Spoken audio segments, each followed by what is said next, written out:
ರಾಜ ಹೆಂಗಿರ್ಬೇಕು, ಒಬ್ಬ ಆದರ್ಶ ಮಗ ಹೆಂಗಿರ್ಬೇಕು, ಆದರ್ಶ ತಮ್ಮ ಹೆಂಗಿರ್ಬೇಕು, ಹೆಂಡತಿ ಹೆಂಗಿರ್ಬೇಕು, ಪ್ರಜೆಗಳು ಹೆಂಗಿರ್ಬೇಕು, ಇದೆಲ್ಲ ರಾಮಾಯಣದಲ್ಲಿ ಉಲ್ಲೇಖ ಆಗಿದೆ. ಸಾವಿರ ಸಾವಿರ ವರ್ಷಗಳ ಹಿಂದೆ ನಮ್ಮ ಜ್ಞಾನ ಪರಂಪರೆಯಲ್ಲಿ 4 ವಿಧಗಳಾಗಿ ನಾವು ವಿಂಗಡಣೆ ಮಾಡ್ತೀವಿ. Indian customs and rituals, Indian literature and scripture, Indian spirituality, Indian science and technology. Customs and rituals ಅಂದರೆ ಆಚಾರ ಮತ್ತು ಸಂಪ್ರದಾಯಗಳು, ಭಾರತೀಯ ಆಚಾರ ಮತ್ತು ಸಂಪ್ರದಾಯಗಳು. ಇಂಡಿಯನ್ ಲಿಟರೇಚರ್ ಅಂಡ್ ಸ್ಕ್ರಿಪ್ಚರ್ ಅಂದರೆ ನಮ್ಮ ಗ್ರಂಥಗಳು, ನಮ್ಮ ಸಾಹಿತ್ಯಗಳು, ವಚನ ಸಾಹಿತ್ಯ, ದಾಸ ಸಾಹಿತ್ಯ, ಉಪನಿಷತ್ತಿಂದ ಬಂದಿರತಕ್ಕಂಥದ್ದು, ಭಗವದ್ಗೀತೆ. ಇಂಡಿಯನ್ ಸ್ಪಿರಿಚುಯಾಲಿಟಿ, ಭಾರತೀಯರ ಆಧ್ಯಾತ್ಮಿಕ ಜ್ಞಾನ. ಆಧ್ಯಾತ್ಮಿಕತೆ ಅಂತಂದ್ರೆ ಬಹಳ ಜನ ತಪ್ಪು ತಿಳ್ಕೊಂಡ್ಬಿಟ್ರೆ ಆಧ್ಯಾತ್ಮಿಕ ಅಂದ್ರೆ ಎಲ್ಲೇ ಹೋಗಿ ಗುಡ್ದಾಗ ಹೋಗಿ ತಪಸ್ ಮಾಡೋದು ರಾಂಗ್ ಇರ್ತದೆ. ಆಧ್ಯಾತ್ಮಿಕತೆ ಅಂದ್ರೆ ಮೆಡಿಟೇಷನ್ ವಿತ್ ಐಸ್ ಓಪನ್, ಕಣ್ಣುಗಳನ್ನು ತೆಗೆದು ನಾವು ಧ್ಯಾನ ಮಾಡತಕ್ಕಂಥ ಒಂದು ಪರಿಸ್ಥಿತಿಯನ್ನ ನಾವು ಆಧ್ಯಾತ್ಮಿಕತೆ. ಯೋಗ ಅಂತೀವಿ, ಸನ್ಯಾಸ ಅಂತೀವಿ. ಏನದು ಯೋಗ ಸನ್ಯಾಸ?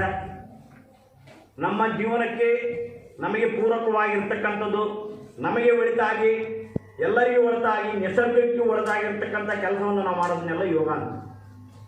ನಮ್ಮ ಜೀವನಕ್ಕೆ ನೆಗೆಟಿವ್ ಆಗಿರ್ತಕ್ಕಂಥವು, ನಮಗೆ ದುಷ್ಪರಿಣಾಮ ಮಾಡ್ತಂಥವು ನಾವು ಬಿಡ್ತಕ್ಕಂಥದ್ದನ್ನೆಲ್ಲ ಸನ್ಯಾಸ.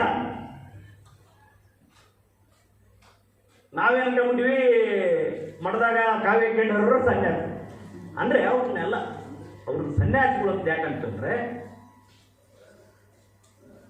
ಎಲ್ಲ ತ್ಯಾಗ ಮಾಡಿ ಆ ಒಂದು ಸ್ಥಾನಕ್ಕೆ, ಆ ಒಂದು ಜ್ಞಾನಾರ್ಜನೆಯ ಹಂತಕ್ಕೆ ಬಂದು ನಿಂತಿರ್ತಾರೆ ಅಂತ ಒಂದು ವಿಚಾರದಲ್ಲಿ. ಇವತ್ತು ಶಿಕ್ಷಕ ಅಂತ, ಗುರು ಅಂತ, ನೀವೀಗ ಶಿಕ್ಷಕರಾಗಿರಿ, ಮುಂದೆ ನೀವು ಗುರುವಿನ ಸ್ಥಾನಕ್ಕೂ ಹೋಗಿ. ಗುರುವಿಗೂ ಶಿಕ್ಷಕನೂ ವ್ಯತ್ಯಾಸ ಇದೆ. ಶಿಕ್ಷಕ ಅಂದ್ರೆ ಯಾರು, ಗುರು ಅಂದ್ರೆ ಯಾರು? ಗುರು ಅಂದ್ರೆ ಆಧ್ಯಾತ್ಮಿಕ ಜ್ಞಾನ ಮತ್ತು ಪ್ರಾಪಂಚಿಕ ಜ್ಞಾನದ ತಿರುಳನ್ನು ಬಲ್ಲವನು ಗುರು. ಶಿಕ್ಷಕ ಅಂದ್ರೆ person who knows the end to end knowledge of the particular subject. ಅಂದ್ರೆ ಒಂದು ಯಾವುದೇ ಒಂದು ನಿರ್ದಿಷ್ಟ ವಿಷಯದ ಸಂಪೂರ್ಣ ಜ್ಞಾನ ಇರತಕ್ಕಂಥ ವ್ಯಕ್ತಿಯನ್ನ ಶಿಕ್ಷಕ ಅಂತಾರೆ. ಜೀವನದ ಜ್ಞಾನ ವಿಜ್ಞಾನಗಳನ್ನು, ಆಧ್ಯಾತ್ಮಿಕ ಜೀವನದ ಬಗ್ಗೆ ಮತ್ತು ಪ್ರಾಪಂಚಿಕ ಜೀವನದ ಬಗ್ಗೆ 2 ರೀತಿಯ ಜ್ಞಾನ ಇರತಕ್ಕಂಥವನ್ನ ಗುರು ಅಂತಾರೆ. ಮಾರ್ಗದರ್ಶನ ಕೊಡ್ತಾರೆ. ಗುರು ನಮ್ಮ ಪಾಠಗಳನ್ನು ಹೇಳೋ ಜೊತೆಗೆ ಜೀವನ ಜೊತೆಗೂ ಮಾರ್ಗದರ್ಶನ ಕೊಡ್ತಾರೆ. ಹಿಂಗೆ ಹೋಗು, ಹಿಂಗಿಲ್ಲ, ಇದು ತಪ್ಪು, ಇದು ಸರಿ.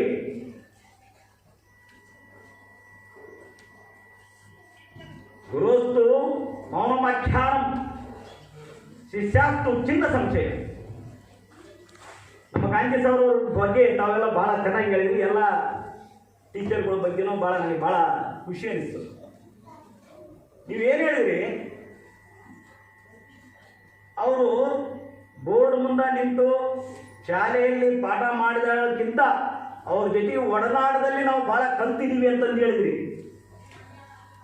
ಅವರ ಹಾವಭಾವ, ಅವ್ರು ಇರ್ತಕ್ಕಂಥ ನಡವಳಿಕೆ, ಅವ್ರು ನಿಮ್ಮ ಜೊತೆಗೆ ಮಾಡ್ತಕ್ಕಂಥ ಒಂದು ಸಂಪರ್ಕ, ಅದರಿಂದ ನಾವು ಕಲ್ತ್ಕೊಂಡಿದ್ದೀವಿ. ಅಂದರೆ ಗುರುಸ್ತು ಮೌನಂ ಆಖ್ಯಾನಂ, ಮೌನವಾಗಿ ಆತ ಅವ್ರ ಬಾಡಿ ಲ್ಯಾಂಗ್ವೇಜ್ನಿಂದ ನಿಮಗೆ ಶಿಕ್ಷಣ ಬರ್ತದೆ. ಅವ್ರು ಬೋರ್ಡ್ ಮುಂದೆ ನಿಂತಾಗ ಅಷ್ಟೇ ಶಿಕ್ಷಣ ಅಲ್ಲ. ನೀವು ಯಾರು ಗುರುವಪ್ಪ ಅಂತ ಒಬ್ರಿಗೆ ಕೇಳಿದ್ರೆ ಏನಂದ್ರು, ನಾನು ಸೃಷ್ಟಿಯಲ್ಲಿ ಏನೆಲ್ಲ ನೋಡ್ತೀನಿ ಅದೆಲ್ಲ ನನಗೆ ಗುರು. ಸೃಷ್ಟಿಯಲ್ಲಿ ನಾನು ಯಾರ ಜೊತೆಗೆಲ್ಲ ಮಾತಾಡ್ತೀನಿ ಅವರೆಲ್ಲ ನನ್ನ ಗುರುಗಳೇ. ಅಮಂತ್ರಕ್ಷರಂ ನಾಸ್ತಿ ನಾಸ್ತಿ ಮೂಲಂ ಮನೌಷಧಂ ಅಯೋಗ್ಯ ಪುರುಷನ್ ನಾಸ್ತಿ ಯೋಜಕ ತಂತ್ರ ದುರ್ಲಭ. ಯಾವ ಒಂದು ಅಕ್ಷರ ಅದು ಮಂತ್ರಕ್ಕೆ ಉಪಯೋಗ ಆಗಂಗಿಲ್ಲ ಅನ್ನೋ ಮಾತೇ ಇಲ್ಲ. ಎಲ್ಲ ಅಕ್ಷರಗಳು ಮಂತ್ರಕ್ಕೆ ಉಪಯೋಗ ಆಗ್ತವೆ. ನಾಸ್ತಿ ಮೂಲಂ ಮನೌಷಧಂ. ಯಾವೊಂದು ಸಸ್ಯರಾಶಿ, ಯಾವುದೋ ಒಂದು ಸಸ್ಯ ಯಾವುದೇ ಒಂದು ಔಷಧಕ್ಕೆ ಬರೋದಿಲ್ಲ ಅಂತ ನಮಗಿಲ್ಲ. ಪ್ರತಿಯೊಂದು ಸಸ್ಯ ತನ್ನ ಔಷಧೀಯ ಗುಣವನ್ನು ಹೊಂದಿರುತ್ತೆ, ಮೆಡಿಸಿನಲ್ ಕ್ವಾಲಿಟೀಸ್. ಅಯೋಗ್ಯ ಪುರುಷನ ನಾಸ್ತಿ. ಯಾವ ವ್ಯಕ್ತಿನ ನಾವು ಅಯೋಗ್ಯ ಅನ್ನಕ್ಕೆ ಬರಂಗಿಲ್ಲ. ಯೋಜಕ ತತ್ರ ದುರ್ಲಭ. ಅದನ್ನ ಅವನ ಬುದ್ಧಿವಂತಿಕೆಯನ್ನ, ಅವನ ತಿಳುವಳಿಕೆಯನ್ನ ಬಳಸಿಕೊಳ್ತಕ್ಕಂಥ ಒಬ್ಬ ಗುರು ಇರಬೇಕಂತೆ. ಗುರು ಇದ್ರೆ ಅವನು ಶ್ರೇಷ್ಠ ಆಗೇ ಆಗ್ತಾನೆ. ಇವತ್ತು ನಮ್ಮ ದೇವಣ್ಣ ಅವರು ಭಾವನಾತ್ಮಕವಾಗಿ ಮಾತಾಡ್ತಾರೆ.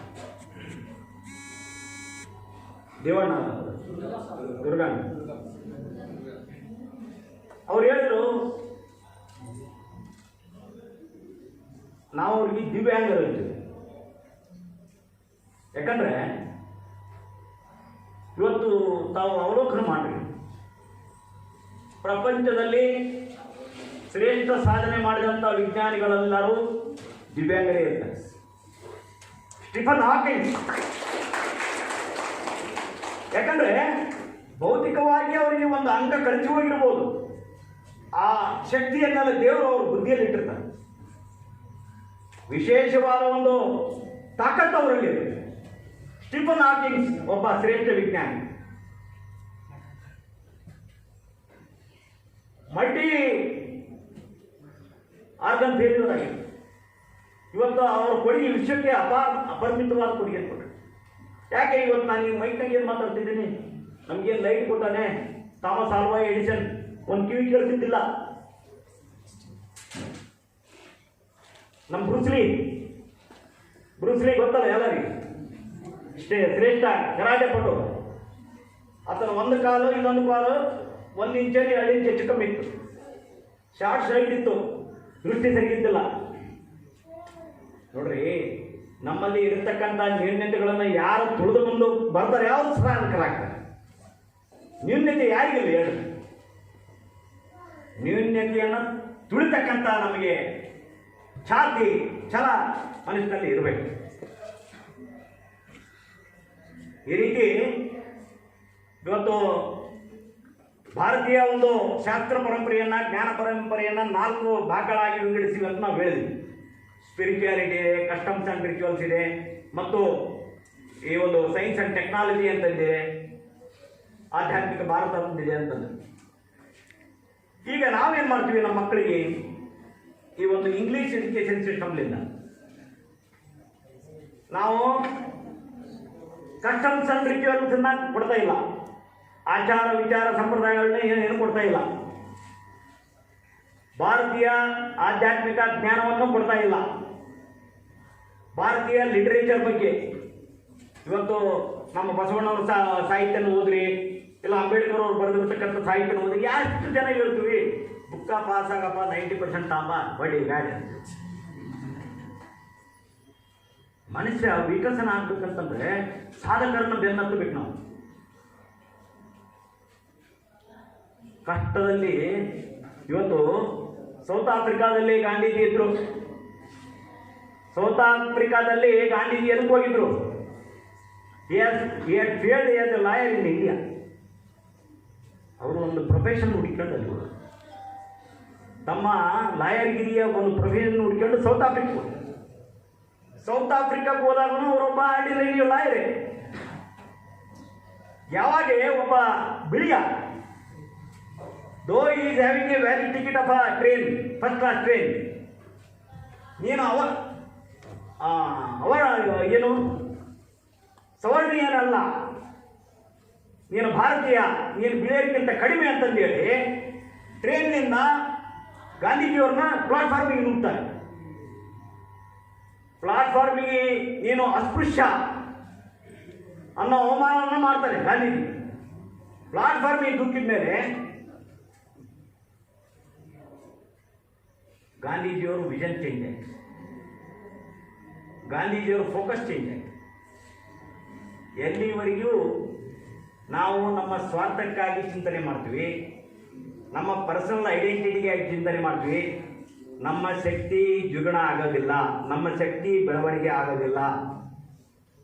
ಈಗ ನನ್ನ ಸ್ವಾರ್ಥಪರ ಚಿಂತನೆಯಿಂದ ಈ ಭಾರತೀಯರ 33 ಕೋಟಿ ಜನರ ಚಿಂತನೆ ನನ್ನ ಚಿಂತನೆ ಅಂತಂದಾದಾಗ ಯಾವ ಗಾಂಧೀಜಿಯನ್ನ ಆ ಟ್ರೈನ್ನಿಂದ ಒಬ್ಬ ಬಿಳಿಯ ಹೊರದೂಡಿದ್ನೋ ಆ ಎಲ್ಲ ಬಿಳಿಯರ ತಂಡವನ್ನು ಸಮೂಹವನ್ನು ಭಾರತದಿಂದ ಓಡಿಸ್ತಕ್ಕಂಥ ಶಕ್ತಿ ಗಾಂಧೀಜಿಯಲ್ಲಿ ಬಂತು. ಅದು ನಿಮ್ಮ ವಿಷನ್ನನ್ನು, ನಿಮ್ಮ ಫೋಕಸ್ಸನ್ನು ನೀವು ದೊಡ್ಡದಾಗಿದ್ದಾಗ ವಿಶ್ವವೇ ಒಂದು ಕುಟುಂಬ ಅಂತಂದು ಹೋದಾಗ ನಿಮಗೆ ಬರ್ತಕ್ಕಂಥ ಒಂದು ಶಕ್ತಿ. ಸರ್ವಭೂತೇಷು ಏನೈಕಂ ಭಾವಂ ಅವ್ಯಯಂ ವೀಕ್ಷತೆ ಅವಿಭಕ್ತಂ ವಿಭಕ್ತೇಷು ತಜ್ಞಾನಂ ವಿದ್ಯೆ ಸಾತ್ವಿಕಂ. ಅಂದರೆ ಸೃಷ್ಟಿಯಲ್ಲಿ ಇರ್ತಕ್ಕಂಥ ಚರಾಚರ ಭಾವಗಳಲ್ಲಿ, ಚರಚರ ವಸ್ತುಗಳಲ್ಲಿ ಒಂದು ಏಕತ್ವದ ಭಾವನೆ ಇರುತ್ತೆ. ಇವತ್ತು ಯಾವುದೇ ಮಾರ್ಗದಿಂದ ಹೋಗಿ ಏಕಂ ಸತ್ ವಿಪ್ರಹ ಬಹುದಾವದು. ನೀವು ಯಾವುದೇ ಒಂದು ರಿಲಿಜಿಯಸ್ ವೇಲಿಂದ, ಧಾರ್ಮಿಕ ವೇಲಿಂದ ಇವತ್ತು ನೀವು ನಮ್ಮ ಮುಸ್ಲಿಂ ಪದ್ಧತಿಯನ್ನಾರ ಅನುಭವಿಸ್ರಿ, ಕ್ರಿಶ್ಚಿಯನ್ ಪದ್ಧತಿಯನ್ನಾರ ಅನುಭವಿಸ್ರಿ, ಹಿಂದೂ ಪದ್ಧತಿಯನ್ನು ಎಲ್ಲವೂ ಹೇಳೋದು ಒಂದೇ ಸತ್ಯ ಅಲ್ಲ. ಏಕಂ ಸತ್ ವಿಪ್ರಹ ಬಹುದಾವದು. ಈ ಪ್ರಪಂಚದ ನಿಯಾಮಕ ಒಬ್ಬನೇ ಅಂತಂದು ಎಲ್ಲರಿಗೂ ಹೇಳೋದು.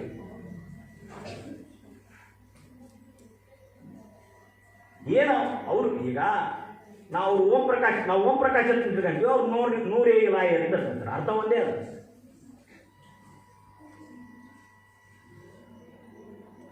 ಇವತ್ತು 2 ಶಬ್ದದ ಅರ್ಥ ಒಂದೇ. ನಾವು ಅರ್ಥಕ್ಕಾಗಿ ಬರೋದಾಗೈತೆ, ಆದರೆ ನಿಜವಾದ ತಳಕ್ಕೆ ಹೋದಾಗ ಅಲ್ಲಿ ಯಾವುದು ಉಳಿಯಂಗಿಲ್ಲ. ಅಲ್ಲಿ ನಿಜವಾದ ಸತ್ಯನೇ ದೇವರು ಅಂತ ಉಳಿಯುತ್ತೆ. ಇವತ್ತು B.Ed ಪ್ರಶಿಕ್ಷಣಾರ್ಥಿಗಳು ಇವತ್ತು ನಾನು ಇಷ್ಟೆಲ್ಲ ನಿಮಗೆ ಎದುರು ಕೇಳಬೇಕಾಯ್ತಂದ್ರೆ ನಮ್ಮ ಭಾರತೀಯ ಜ್ಞಾನ ಪರಂಪರೆ ಬರೀ ಪ್ರಶ್ನೋತ್ತರದಿಂದನೇ ಬಂದಿರೋದು. ನಾವು ಯಾವತ್ತೂ ಬ್ಲೈಂಡಾಗಿ ಹೇಳಿದ್ದನ್ನು ಕೇಳಿಲ್ಲ. ನಮ್ಮ ಪರಂಪರೆಯಲ್ಲಿ ನಾನು ಇದು ಹೇಳ್ತಪ್ಪ ನೀನು ಫಾಲೋ ಮಾಡೋಕೆ ಮಾಡಂಗಿಲ್ಲ. ಪ್ರಶ್ನೆ ಕೇಳ್ತೀವಿ, ಗುರುಗಳಿಗೆ ಮತ್ತೆ ಪ್ರಶ್ನೆ ಕೇಳ್ತೀವಿ. ತದ್ವಿತಿ ಪ್ರಣಿಪಾತೇನ ಪರಿಪ್ರಶ್ನೇನ ಸೇವೆಯ ಉಪದೇಶಕ್ತಿ ಜ್ಞಾನಂ ಜ್ಞಾನಿನ ತತ್ವದರ್ಶಿನ. ತದ್ವಿತಿ ಪ್ರಣಿಪಾತೇನ ಭಕ್ತಿಯೋಗ, ನೀವು ಗುರುಗಳಿಗೆ ಶ್ರದ್ಧೆಯಿಂದ ಕೇಳ್ರಿ. ಪರಿಪ್ರಶ್ನೇನ ಜ್ಞಾನಯೋಗ, ಸೇವೆಯ ಕರ್ಮಯೋಗ ಕೇಳ್ರಿ. ಅವರಿಗೆ ನಿಮ್ಮ ಜ್ಞಾನ ಅರ್ಜನೆ ಮಾಡೋಕೆ ಅವ್ರು ಕೂಡ ಚರ್ಚೆ ಮಾಡಿ. ಕರ್ಮಯೋಗ ಅಂದರೆ ಸೇವೆ ಮಾಡ್ರಂತಂದ್ರೆ ಇವತ್ತು ಯಾಕೆ ನಮ್ಮ ವ್ಯಾಪ್ತಿಯನ್ನು ಯಾವಾಗ ನಾವು ಇಂಡಿವಿಜುವಾಲಿಟಿಯಿಂದ ಎಲ್ಲರನ್ನೂ ಇನ್ಕ್ಲೂಸಿವ್ ಆಗಿ ಮುನ್ನುಗ್ಗುತ್ತೀವಿ, ನಮಗೆ ಸಿಗ್ತಕ್ಕಂಥ ತೃಪ್ತಿನೇ ಬೇರೆ. ಇವತ್ತು ಒಂದು ಮಗು ಇರುತ್ತೆ, ಒಂದು ಚಾಕ್ಲೇಟ್ ಕೊಡಂದ್ರೆ ಅದು ಉದಾರ ಮಂತ್ರಿ ತಗೊಂಡಾಗ ನಕ್ಕಂತ ಕೊಡುತ್ತೆ. ನಮ್ದಂದಾಗ ಮಕ್ಕ ಸಿಂಟ್ರೆಸ್ ಅಂತ. ಹೌದಾ? ಮನುಷ್ಯ ಉದಾರ ಆದಾಗ, ಮನಸ್ಸು ದೊಡ್ಡದಾದಾಗ ನೀವು ನಿಮ್ಮ ಮನಸ್ಸನ್ನು ದೊಡ್ಡದಾಗುತ್ತೆ. ಅದು ನಮ್ಮ ಇನ್ಸ್ಟಿಂಕ್ಟ್. ಅದು ಮನುಷ್ಯಗೆ ಇನ್ನೊಬ್ಬರಿಗೆ ಏನಾರ ಸಹಾಯ ಮಾಡಿದಾಗ ನಮಗೆ ತೃಪ್ತಿ ಅನಿಸುತ್ತೆ. ಚತುರ್ವಿಧ ಪುರುಷಾರ್ಥಗಳು ಅಂತ ಹೇಳ್ತೀವಿ. ಟೈಮ್ ಭಾಳ ಆಯ್ತು, ನಾನು ಇದೊಂದು ಹೇಳಿ ಮುಗಿಸ್ಬಿಡ್ತೀನಿ. ಚತುರ್ವಿಧ ಪುರುಷಾರ್ಥಗಳು ಅಂತ ಹೇಳಿ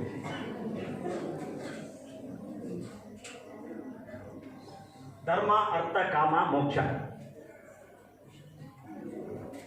ಕಾಮ ಅಂದ್ರೆ ಇನ್ಸ್ಟಂಟ್ ಆಗಿ ನಮಗೆ ಯಾವುದು ಸುಖ ಕೊಡುತ್ತೆ, ಪ್ಲೆಜರ್ ಕೊಡುತ್ತೆ, ಅದೆಲ್ಲ ಕಾಮ. ನಮ್ಮ ಸೆನ್ಸ್ಗಳಿಗೆ, ಇಂದ್ರಿಯಗಳಿಗೆ ನಾನೇನಾದ್ರು ತಿನ್ನಬೇಕು, ಇಷ್ಟವಾದದ್ದು ತಿನ್ನಬೇಕು, ಇಷ್ಟವಾದದ್ದು ನೋಡಬೇಕು, ಇಷ್ಟವಾದದ್ದು ಕೇಳಬೇಕು. ಇನ್ಸ್ಟೆಂಟ್ ಆಗಿ ಅದು ನಮಗೆ ಸುಖ ಕೊಡುತ್ತೆ. ಇದನ್ನೇ ಸೆಲಿಗ್ಮನ್ ಅಂತಂದು ಹೇಳಿ ನಮ್ಮ ಅಮೇರಿಕನ್ ಸೈಕಾಲಜಿಸ್ಟು ಅವರು ಇದನ್ನ ಅನಾಲಿಸಿಸ್ ಮಾಡಿದ್ರು. ಪ್ಲೆಜರ್ ಅಂತ ನಾವು ಕಾಮ. ಆದರೆ ಇಷ್ಟವಾದದ್ದನ್ನು ತಿನ್ನೋದು, ಇಷ್ಟವಾದದ್ದು ನೋಡೋದು, ಅದು ಒಂದು